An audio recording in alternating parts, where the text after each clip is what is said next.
Lucas, how we looking? Is he back there? Okay, there's the phone. All right, 3, 2, 1. Good morning, Rotarians and guests. My name is Tom Copley. I'm Sergeant Arms of this glorious Rotary Club of Hudson. Okay. Meeting. Today is You hook it up by Bluetooth. So if I get approval for it. Okay. I was afraid I was going to have to take my socks off. I'll set up on streaming. Yeah. All right. Who cares? Let's see here. We have any guests this morning? I don't believe we have any guests this morning. Come on, guys, get some guests in. All right, number 2. Let's see. Invocation from the Right Reverend Rich Warfield. Glad he took the tab off.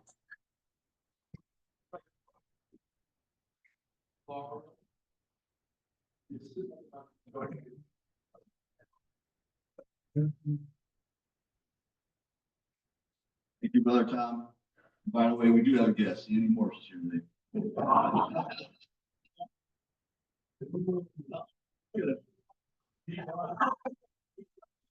Let's pay for that.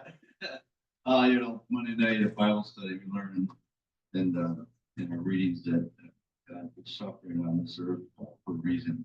It's for us to come out of it even stronger in this. It is His name. So that's great. Lord God, we thank the men and women that showed up here today. We pray for Marilyn in the back room. Hope that she can regain her health. Really need her for a lot of projects here. But more importantly, get her health. And protection over all the men and women that are here today. And we pray for this world, this crazy world we live in. We pray for peace. We pray for all the name we pray. Amen. Well done. Well done. All right. And may I ask you to come up and lead us through our patriotic creed?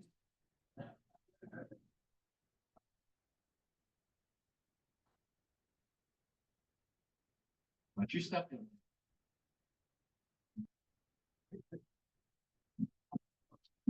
Yes. Join me in the pledge, please. Pledge allegiance to the flag.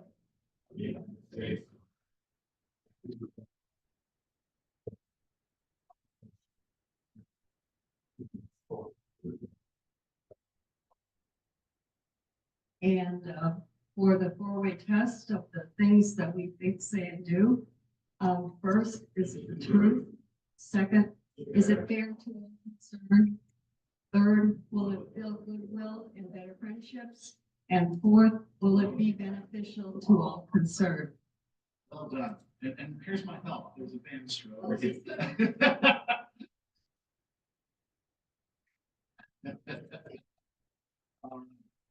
Let me, Andy, are we doing our thing today? Okay. Andy, do you want to handle the birthdays and the anniversaries? Okay, well, while you're coming up, let me just remind everybody that we celebrate birthdays of members every month. And this month, the month of February, we have Andy Morse, February 14th. Is that Valentine's Day? Valentine's Day, okay. And Matt LaFountain, February 15th. So happy birthday, guys. And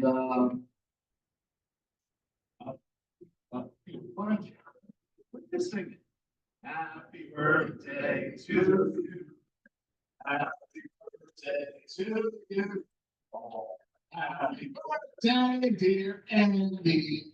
Happy birthday to you. Well done. And then I do have a few anniversaries to call out. Ben Rexrode's been a member for 20 years. Chris Barker, who just slip again, 12 years. Keith Mears, 6 years. And Joel and Joe Boisel, 14. So congratulations to all of you. And let me turn this over to Andy then. Well, yes, thank you. So those who had the birthdays, obviously raise your hand.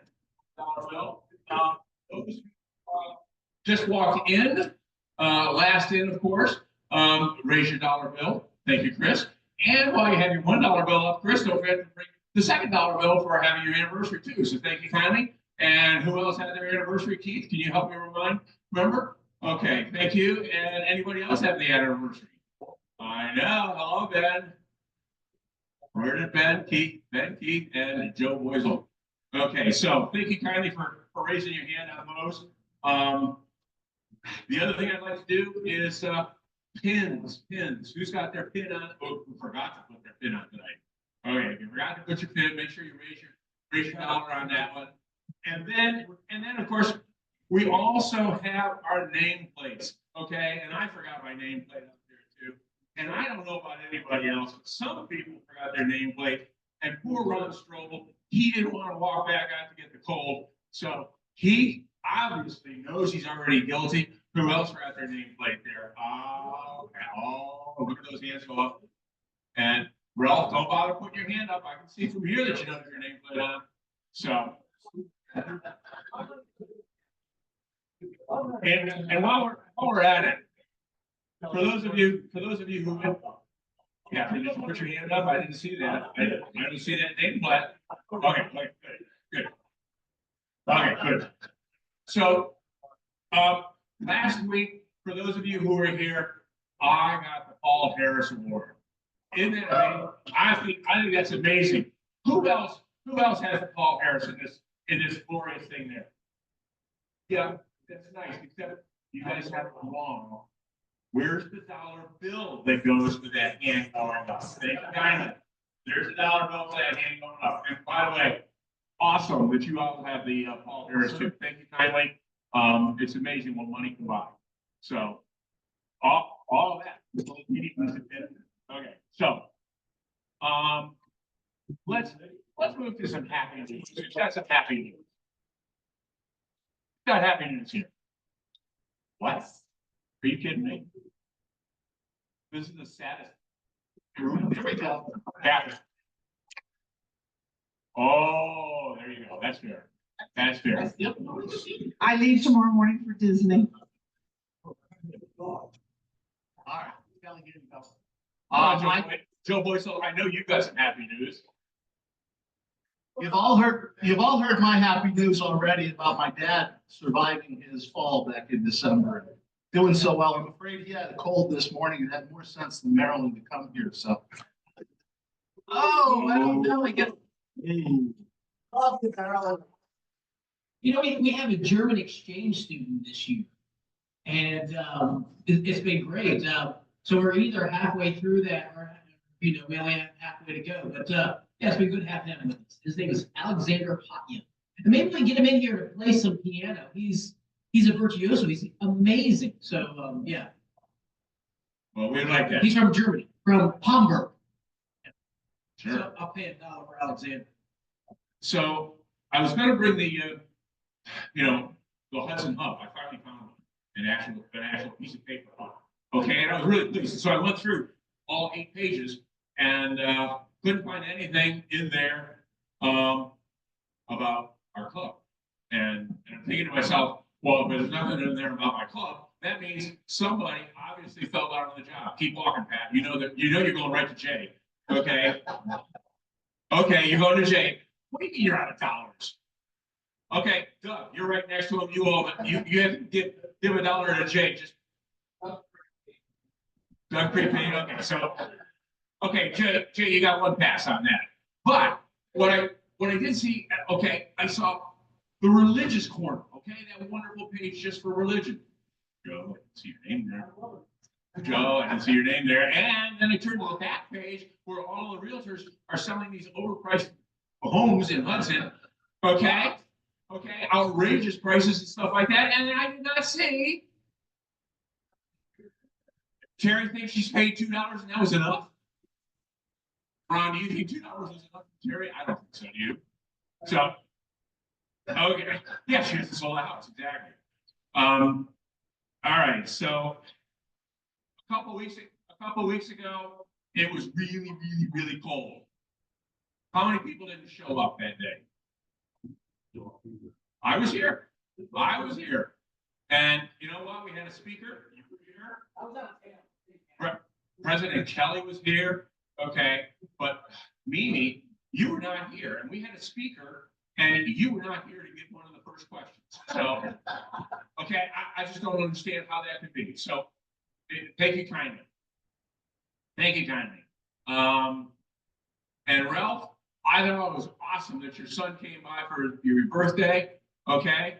He obviously was too early to pay his $1, so I guess you're going to have to cover it for him if you don't mind. Thank you kindly. And then finally, there's Rich Warfield. Okay, it's just really obvious. It's unequivocal that Warfield has to pay $1 for something. And this time I was going to call him the last in, but instead, no. We had Chris Barker doing that, and then so then I had to turn around and just say, well, it's because. I mean, just because. So, Andy, I have one thing. So at the wait, if you have one thing, at the temple, when it snowed, we shoveled our walk, but there's a fellow who lives up the street who did not shovel his. You got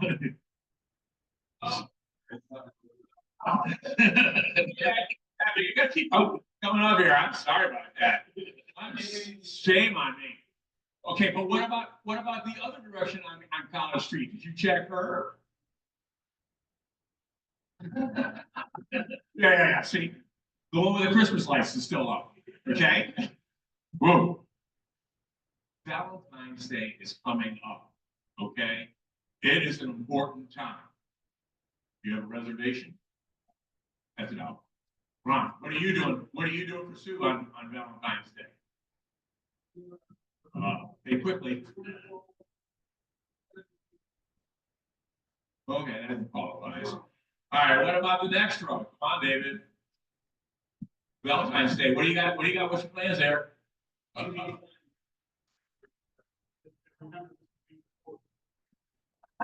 Did you get that, Debbie? I think she did. Yeah. Okay. All right. What about the you've already overpaid. Oh, the group in the back there, the quiet ones. Oh my gosh. All right, you three. I bought my wife. Oh, we got a lot of excuses going on back there. I think too many excuses. Okay, and then I apologize. Tom Tobin is responsible for the speakers this month. Fantastic. So what does he do as the first speaker? Okay. I mean, if he's not trying to butter up the school system, okay, I don't know how much more you can do. And so, Tom, it's not just $1, but you know, Dana, I hate to tell you this. You're part of the group too. It's $1 to you too. See, it's $1 to you too. Exactly. Yeah, you're gonna come. Whoa! Now we really know. We really know how well it goes. Charge me $1 next week for that one. So who have I missed? Anybody? Andy, happy news. It's Scout anniversary week this week. Scouts are 115 years old this year. Fantastic. That is a happy news. All right, I believe that I fleece everybody? Okay. If not, just pay $1 anyway. So thank you kindly. And remember, it's all for a good cause. Good job. All right, Tom, do you want to come on up and introduce our speaker today? I'll do them. That's talking. So much. All right. Well, all right, this is my month, and the theme of the month of February for us, for our speakers, is youth. I am pleased to introduce Dana Addis, Superintendent of the Hudson City Schools. So Dana is currently serving in his, what would you call this? Is your third year as superintendent. He was hired in the spring of 2002 after a rigorous process to find the district's new leader. Previously, Dana served as superintendent of Norton City Schools for 5 years. That's his hometown. That's a tough gig, being superintendent of your home community. Prior to that time, he served as principal of Highland High School in Medina for 6 years. He's also been an assistant principal at Strongsville High School and an athletic director in Copley. He loves it when I call him coach. I think that's a big part of his identity. Dana began his educational career as an English teacher at Copley High School back in 1994, where he also served as head basketball coach. He earned his BS in education and Bachelor of Arts in Telecommunications from Kent State, his master's degree in Educational Administration from University of Akron. An avid fan of all Cleveland sports teams, Dana enjoys attending sports events. He and his wife, Laura, have been married for 25 years and are the proud parents of 3 grown children. May I introduce Superintendent Dana Addis.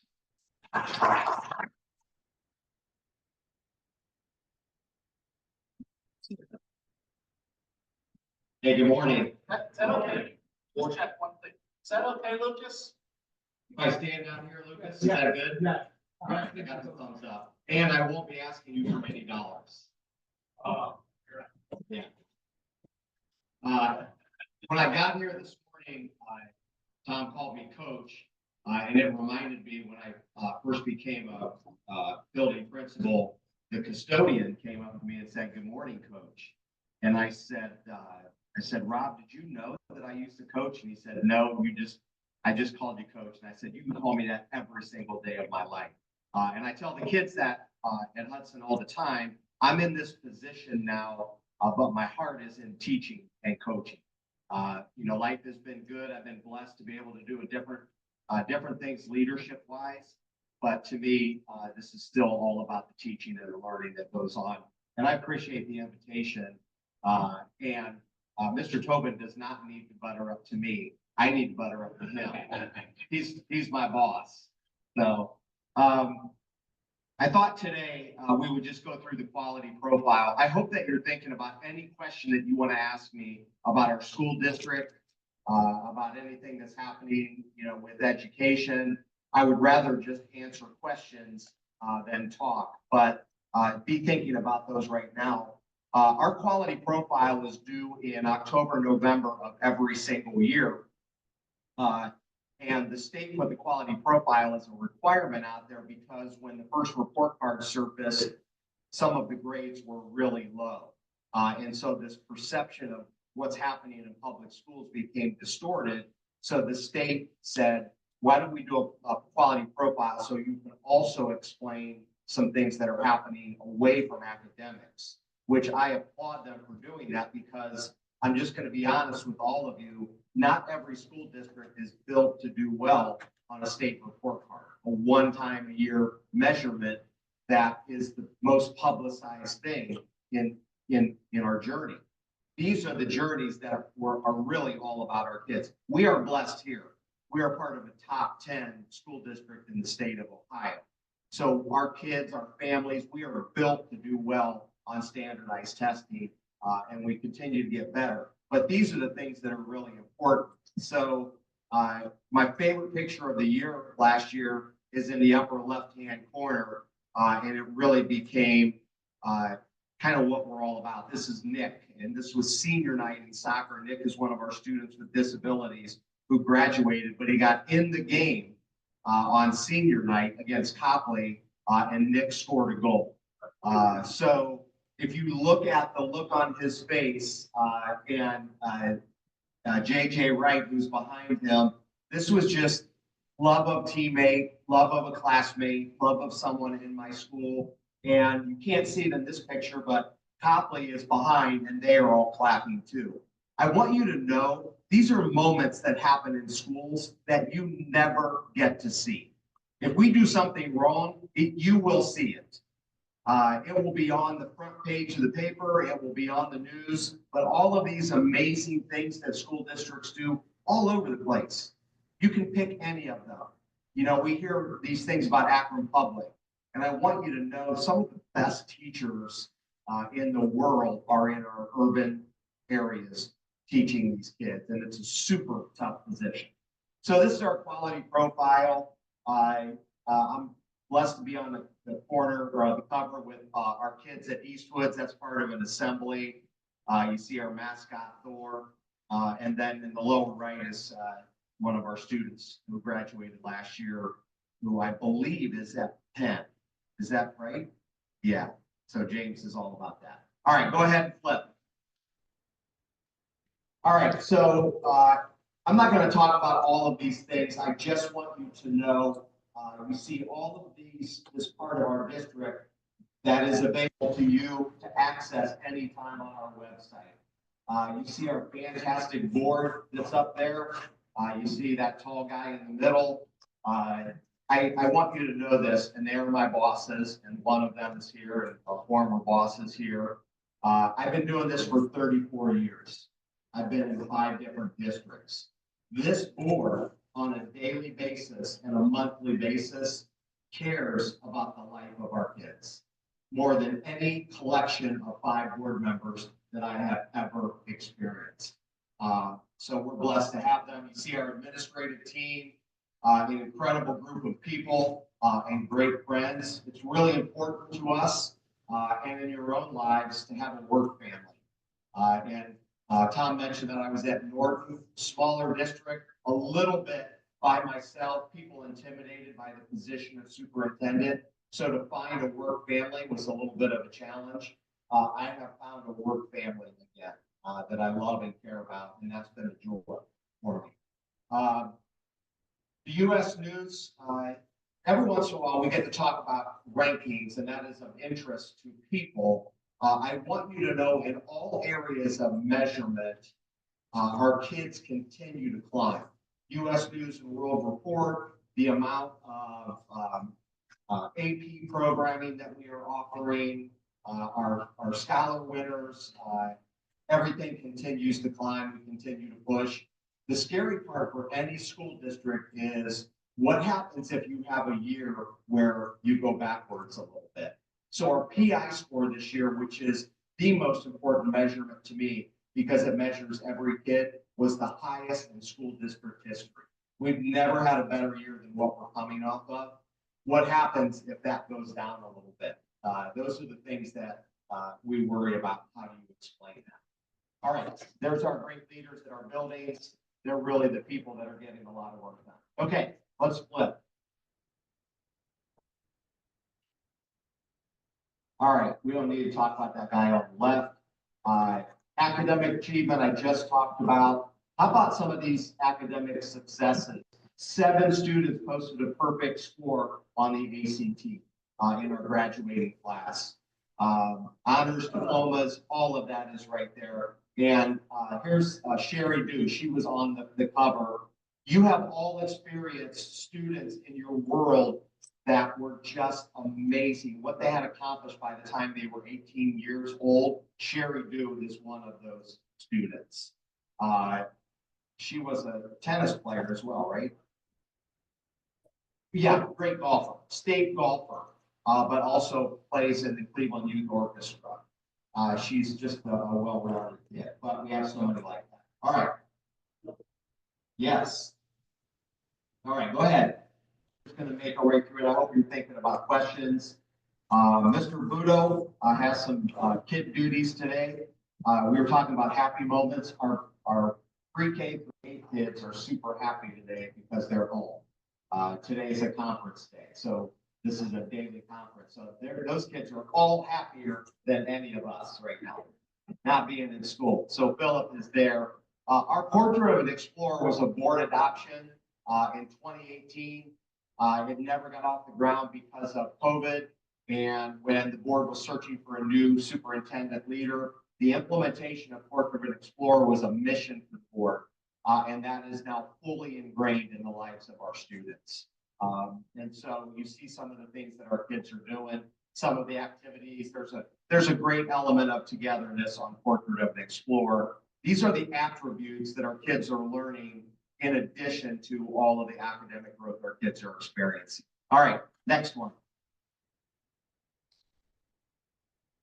All right, so just a little bit about improvements. I believe I've talked to you, school safety is the board and the school district's top priority. We don't mess around or try and, I don't know, stretch the truth about school safety at all. The reality for every school district is the most important thing is to be able to respond when you have a moment of crisis. There are very few things that are keeping a school district from encountering a safety or dangerous moment. It's really hard to stop. It is what happens when you encounter that is most important. We believe the presence of 3 SROs in our school buildings are a deterrent, and I appreciate the board taking on a 3rd one. Our city takes care of 2 of the officers in our building, so we are super blessed to have 3. We're thankful for all of them. And I want you to know this too. We have so many adults in our district, 650 to take care of 4,700 kids. Some of our kids will say things to these police officers that they would never tell a school counselor, a teacher, a principal. Some of our kids get really close to these officers because they want to know about life and they just have this comfort level. That's a big part of the SRO. So we're thankful for them. All right. Some of our travel that our kids get to experience. I will say this, after 34 years, one of the reasons, probably the top reason I am so proud to be here are the opportunities that our students have to learn. I think I've talked about helping hands here. We're building our 8th grade service learning kids are building limbs for amputees in other countries. And those are being delivered to those amputees. As a matter of fact, I just got a picture of a little girl who got a hand built by a group of our students, and she, with her new hand, formed a heart and sent a picture to the kids. So it's the first time she could do that in her life. I was a high school English teacher. I could never give the kids that experience by teaching a poem.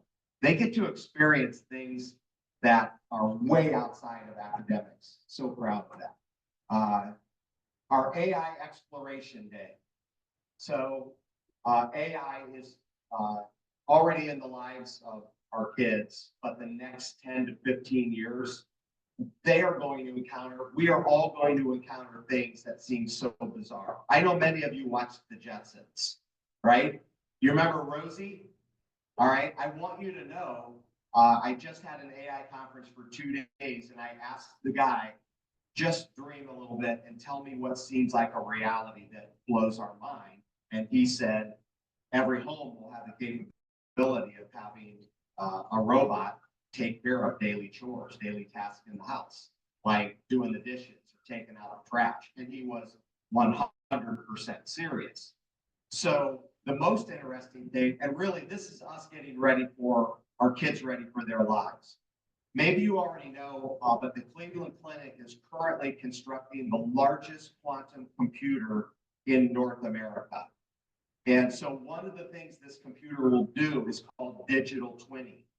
And so it will not make another data Addis, but it will make a digital twin of me, and then medications, treatments for any illness that I have will go into the digital twin.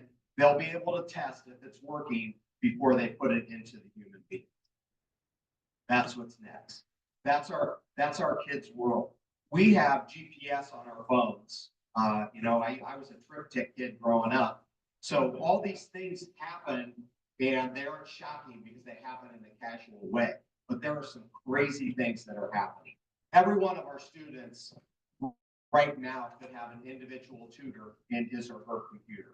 Every one of our teachers could have as many personal assistants, AI, to help them in their busy lives. So our AI exploration work at Hudson, we are leading the way in AI, and I'm super proud of that. We had an emerging technologies conference this year, which included NASA, Ohio State, Case Western Reserve. We're just trying to get our kids ready. And I'm telling you, we're a little bit ahead of most places, and I still feel like we're behind. So that's going to be super important to us. Okay.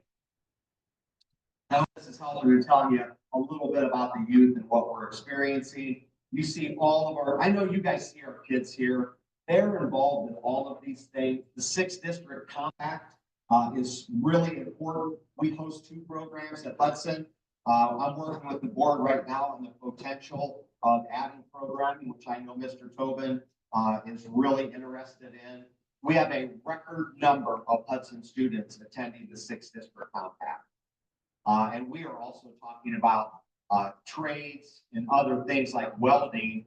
I don't know if you realize, a student in a welding program in high school, when they are licensed upon graduation, they are starting at a salary of $65,000, $75,000 with that license. That is a good life for a 20-year-old kid.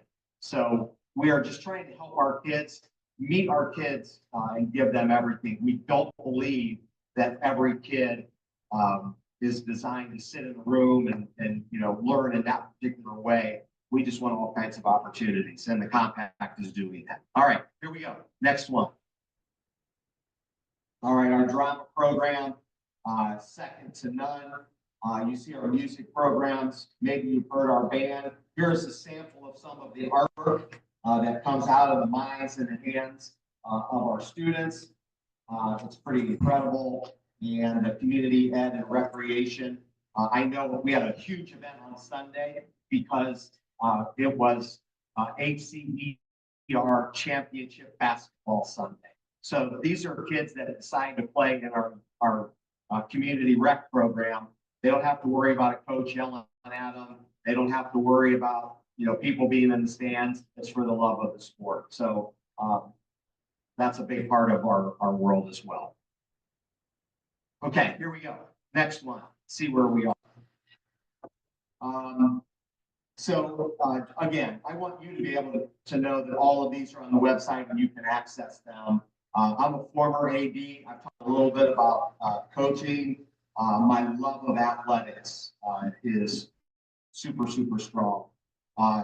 There is a new website. I don't know why I can't think of the name right now. There is a company that started probably 10 years ago to help families understand the school district that they were moving into. So they would rate the school district, pick a city that a family was considering moving to, and so now they've gained some popularity. In last year, Hudson High School was voted as the 2nd best public school district in the state of Ohio for athletics. So when you look at our records or our student experiences and what it means to be a competitor, they are getting that in this high school. And also, what's that? It was a school out of Cincinnati. I can't remember the name of it. All right, so all sports champions means basically that you have achieved as much as any other school in your conference. We've won that 5 straight years. So our kids, we hear a lot about sports, this and that, and our kids are achieving so much on the athletic field. So super proud of them. Okay. We got to be getting close here. All right. So I will say this, dedicated to excellence in education. I tell people this all the time.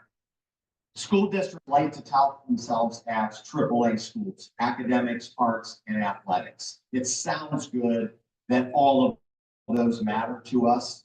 You are supporting a school district that is truly a AAA school district. I would say it begins with academics and our achievements. Our arts are so incredibly important to our community. We're putting on the most amazing plays. Our orchestra is winning awards at the OMEA. And then I talked a little bit about athletics. So I know last week, at least where I live, tax bills came out and you sort of try and figure out what goes where. We do the same thing. We live in a different school district, but my family, my wife and I are contributing a lot of money to our school district out of our taxes. The one thing that any taxpayer would want is to know, how is that benefiting me as someone who is residing here? I would encourage any of you in any of your searches to look up the importance of the school district to the financial gains of that city. There is a direct tie in to people. I know we talked about the expensive homes for sale in Hudson. I would argue, and there's research that supports, the stronger the school district is, the more likely a homeowner can raise the price of that home. And so we understand that responsibility here in Hudson. And I've not been to a place where every single person knows that, encourages it. We wrap our arms around it. We are constantly working to maintain that for our community, mostly for our kids. But we also know that the community gives us that responsibility. We're never scared of it. We work hard because of it. I feel like we never stop. We're always thinking about it. Every once in a while, we'll get to a beach and able to put it away for a couple of hours, but for the most part, it's in our lives all the time. So I just wanted to, I know tax bills came out, some of those, and when we looked at ours, it was like, wow. And all I told my superintendent where I live is that they just passed a really large levy. Over 13 mils, which is almost triple of what we passed a couple of Novembers ago. And I told them, do great things for our kids with this. Like, this is a lot. So I wanted to just give you an update about our kids. I appreciate the invitation from Tom to talk about youth. Super happy to answer any questions you have about our kids, our district, education, anything. Yeah, Kathy.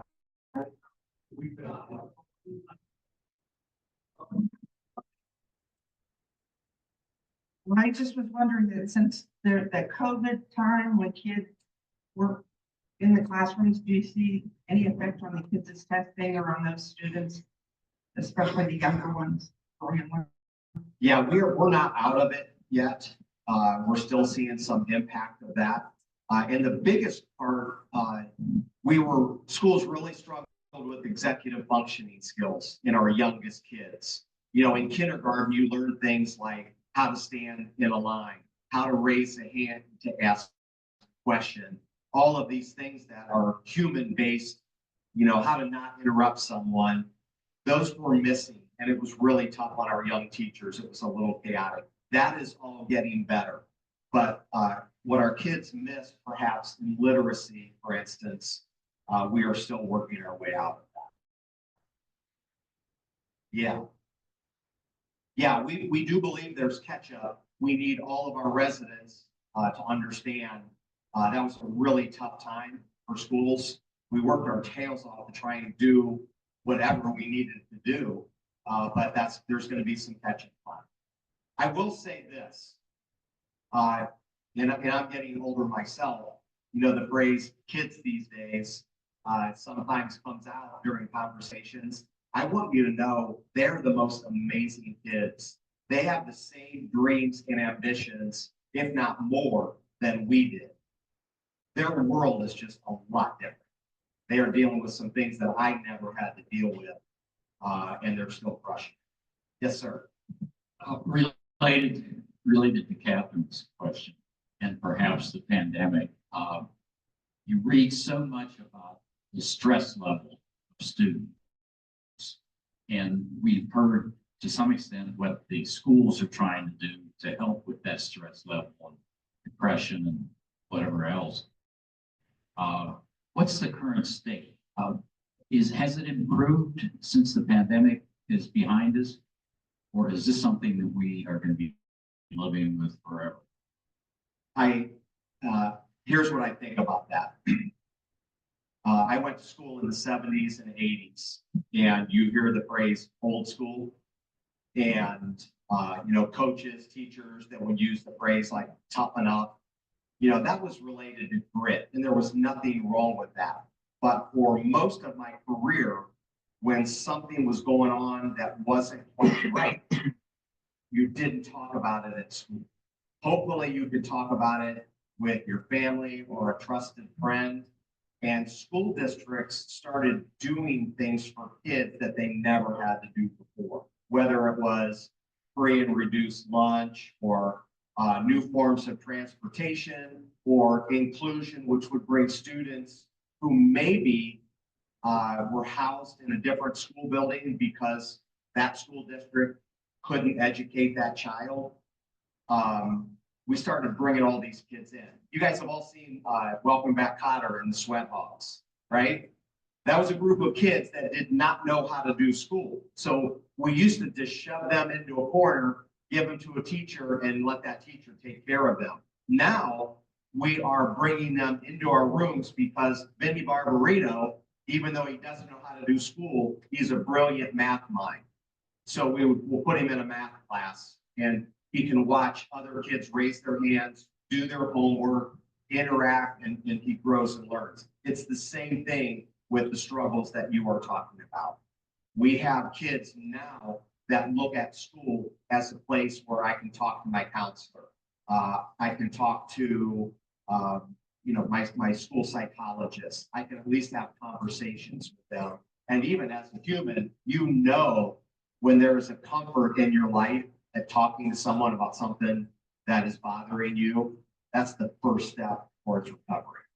And so I will say, I can't say that it's any worse or any less. What I will say is we provide the opportunity to help our kids more than we ever have before.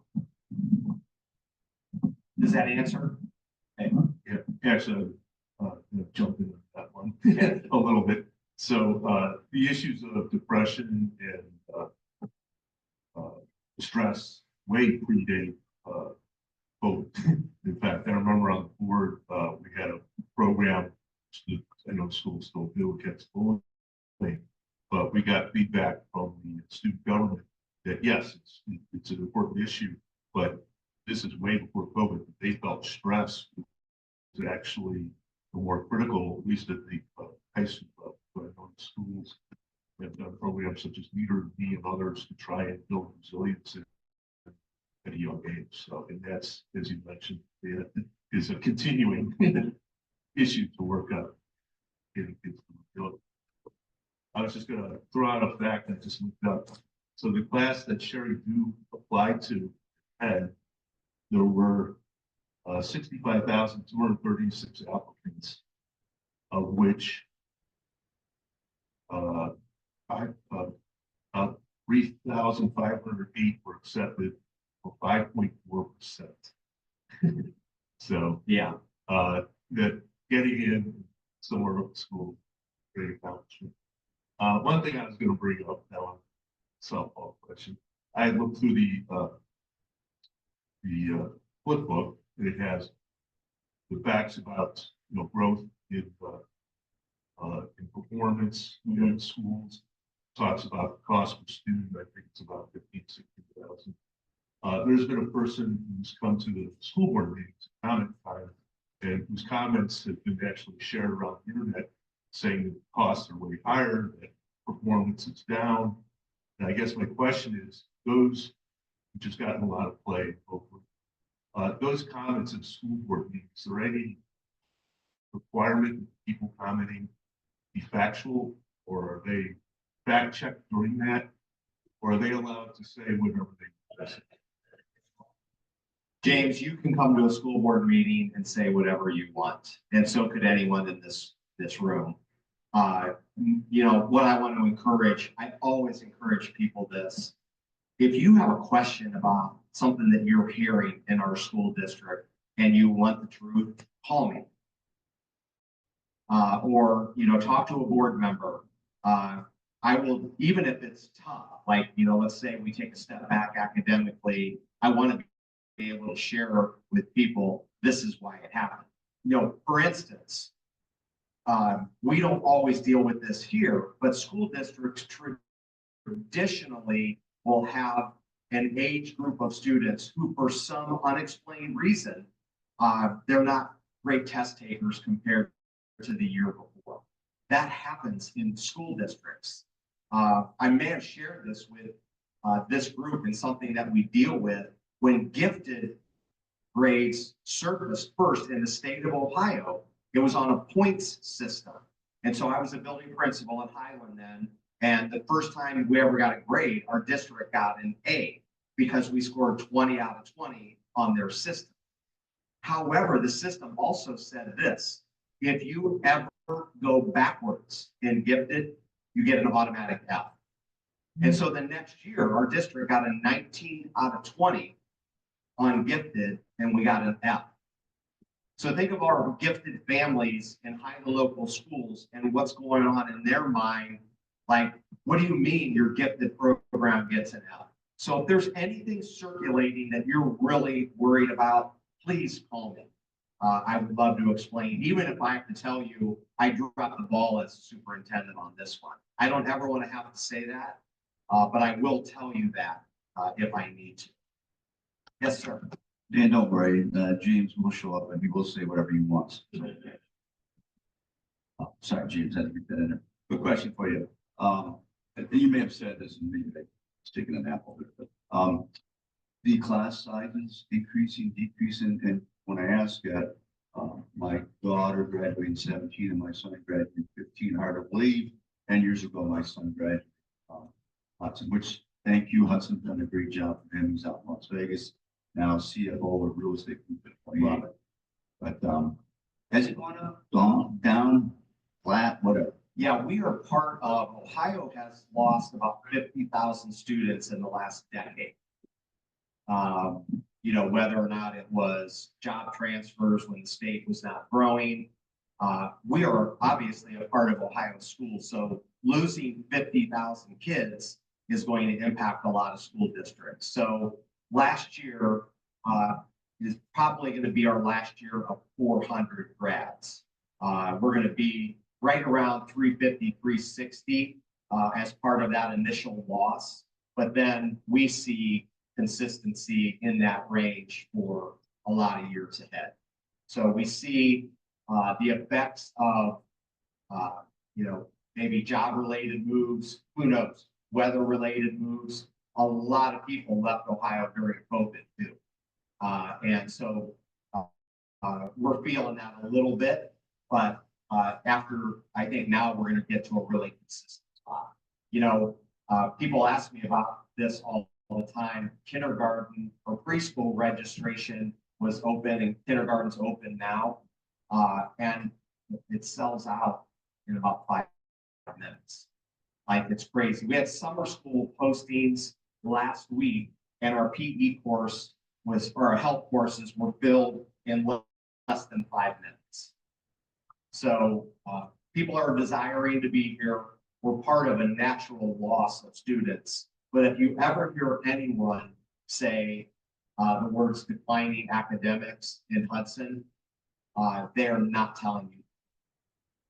That is a statement about our kids more so than anything else.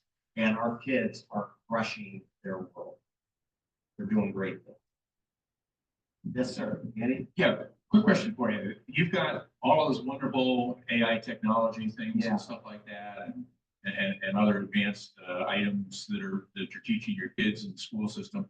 Any chance that you're thinking about making some of those things available for adult education, so that some of us that are, you know, still back with using our slide rules and everything else can somehow get an opportunity to try some of these new toys that you've got? Yeah, I'm actually working with a group right now just to talk about some additional activities that we can offer in the school district for our community. So certainly the idea of AI becoming a part of that is a reality. So yes. The 3D printers are so amazing. And these hands that we're building, there was students in Tunisia last year. And so Matt comes and gives us the kits, and then he delivers them to the kids, and they build them on our 3D printers in our middle school.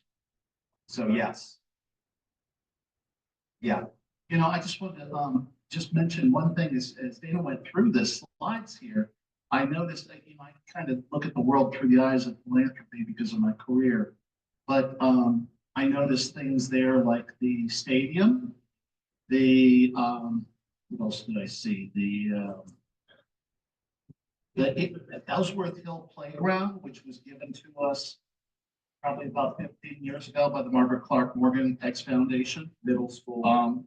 Well, the middle school isn't so much philanthropy itself, but Yeah. we are extremely grateful for the taxpayers for Yes. for their required philanthropy on the building the middle school and all of the, and then also parts of, well, excuse me, you even have the auto tech facility there, which, by the way, that now is not on campus. We're leasing space over at the corner, near the corner of Steele's Corners and State Road.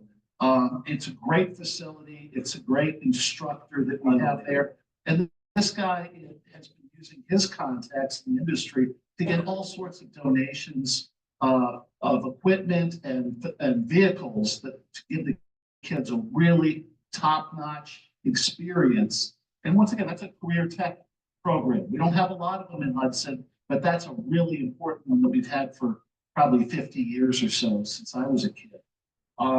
Anyway, I'm very proud of the fact that we as a school district and we as a community have recognized that we can do more using philanthropy than we could if we're just relying on the tax dollars that we're able to. And, I didn't even mention the volunteers, the VIP program, also even the mental health you have up here. You have we are the beneficiary of Hudson Community Service. They bring in speakers to the school district regularly to talk to not only the kids, but their parents too about mental health issues and ways of dealing. Dave, I don't want to clog the thing here, but I did also want to mention one other thing though. You talked about the 3 A's, academics, arts, athletics. Talk a little bit about the B. The B, in my mind, is the hot topic, is a sense of belonging and where that fits into the whole thing. I mean, as I'm looking at the picture there, I see the 3 little boys, I see the boy and the little girl, I see the high school students there, and that tells me a little bit about belonging. But talk a little bit about where that fits into the whole thing, because that's not, I mean, it relates to the AAA. Yeah. It doesn't, it's its own subject too. It is a new, really good word. And if you think about a brand new student being transplanted into Hudson City Schools, we want that student from day one to feel like he or she belongs here. So we have student groups, we have welcoming committees. Our staff gets some training on that element of welcoming someone, but you also think about our students with disabilities. Whether it's hearing disabilities or physical disabilities, the board's goal and our district's goal is every single student who walks into that school district feels as if they belong there. That's it. It can turn into some unique dialogue about what that all means, but that's the simple goal. Is I feel great about coming to school and sitting, like it doesn't matter. This individual person, I feel great about coming to school here. I have a trusted adult, I have a friend group, and I feel great about being here. It's our students' treatment of one another. It's our adults recognizing when a student is struggling. It's this push to perfection. I don't know, obviously in life, it's hard to get there, especially in a large school district, but the push is really important. So that belonging is a really important thing for us. My question or comment has to sort of related to that. One of the things that I've noticed this last year in comparison to previous times at the high school, where we're trying to wean the kids off their addiction to their phones. And what I have been, and this is not just at Hudson High School, but in the universities, students don't know how to talk to each other. They don't know how to carry on a conversation. I'm aware that with the service learning kids, they're having to teach some of them how to be introduced, to shake hands, to meet people, because they've been so focused on their mechanical communication. And I'm seeing things in the hallways with students talking to each other as they walk instead of looking at the blankety blank phone. And I think that's really, really important because they see each other as people, not just as something at the end of a phone that's disembodied. And the way that these kids are smart, they've got, you know, all kinds of background that is part of the privilege of attending Hudson Schools. But I think that part of their growing up is to get rid of their constant contact with a phone or whatever other electronic device. So they actually learn how to problem solve and work in teams and work together. And I think that programs like service learning are doing a really awesome job.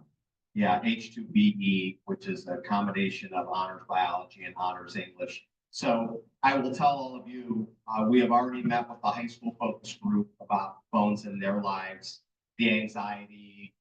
And I've told them, what do you want me to do about the phones? And then last week, we met with our middle school kids, just to get their thoughts of, is this taking you away from socializing?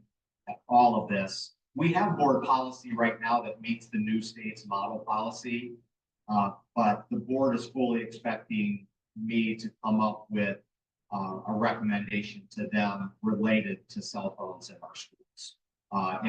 And quite frankly, more kids than you would ever imagine have asked me, can you please be really strict with this?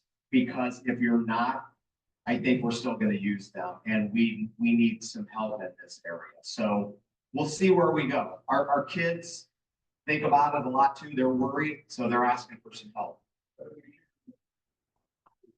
Yeah, I want you guys to know also, so we have student focus groups, and then we will be surveying all of our school families and all of our staff members as well.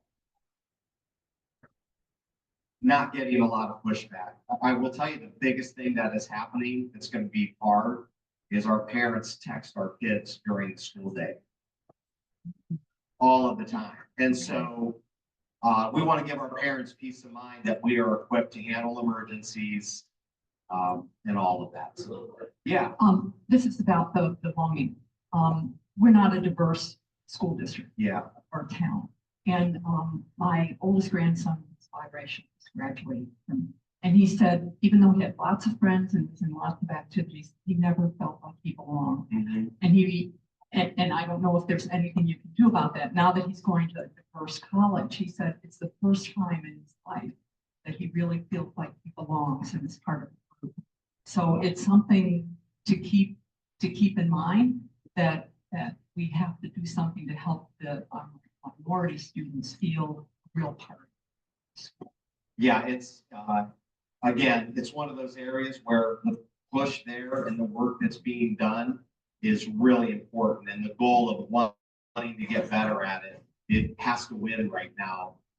It will not keep us away from individual incidents that I have to deal with. I'm in the middle of one right now. So we do lack diversity, but at the same time, we have incredibly kind, caring, and smart kids.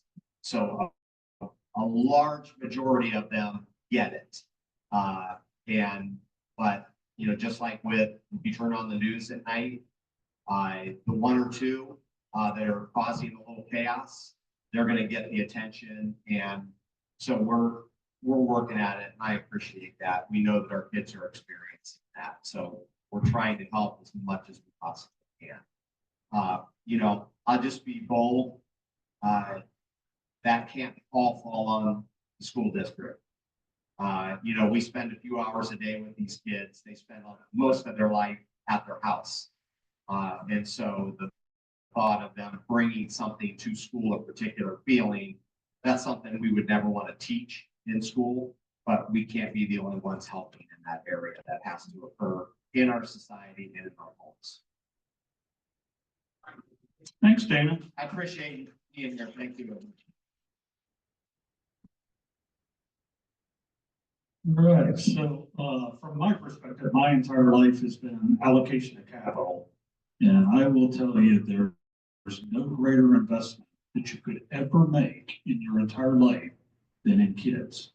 So we're fortunate here in Hudson to have some amazing schools and really some amazing kids. And these kids are really where your investment is. There's no other investment. It's like Lucas, well, without argument, Lucas, we couldn't get the show off the road. A couple of just quick announcements. There is a board meeting immediately following this meeting. So board members and then anyone else who wants to attend. There is a foundation meeting on the 12th, which is next Wednesday, immediately following. There's a gala committee meeting the 14th. Is Marilyn still here? I think she is, yeah. We need to make sure, look, I think this is a fantastic Rotary group, but we're only as fantastic as we make it. And so we need to start attending the meetings. Marilyn does the hard work, the heavy carry for the gala. If you got time on that Friday, show up to that meeting. I think it's at the Hudson Community Foundation office, but right in that front room there. 14th, 12 o'clock. Because the gala is all of ours. It's not just Maryland's and we pass it off. It's all of us. So if you got the time, be there and help out. She'd certainly appreciate it. We're looking for 2 Rotary events. One, I'm still struggling trying to get a hold of somebody, but the other would be the 4th of June. We will meet at the cabin. So you can plunk it in your calendars. The 4th of June, it seems like a long ways off, doesn't it? But I'll tell you what, I can't wait till it gets here because that's warm weather. Terry, you're still collecting for Salvation Army?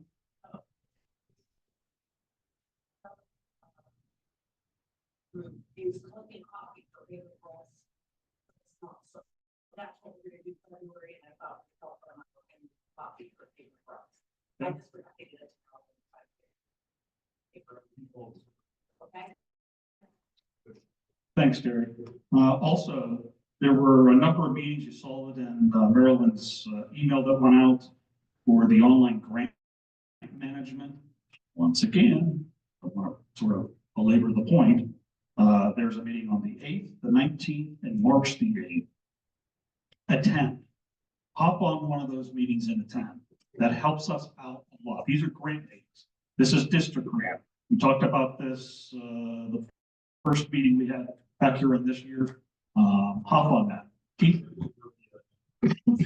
Okay, thank you. Let's get everybody on board with some of this stuff because this just keeps giving us back. They're giving back to us.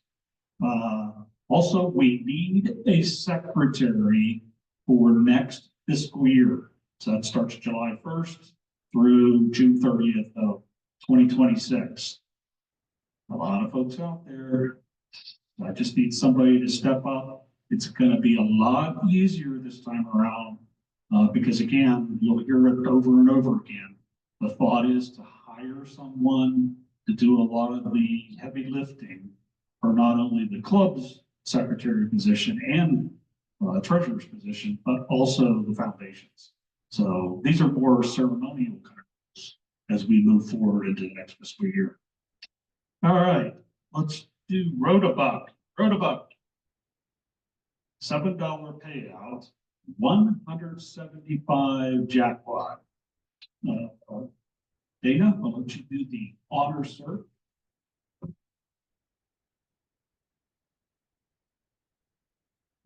Ticket is.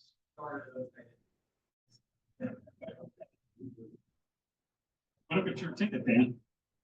How about 3092? 3092. Chicken dinner.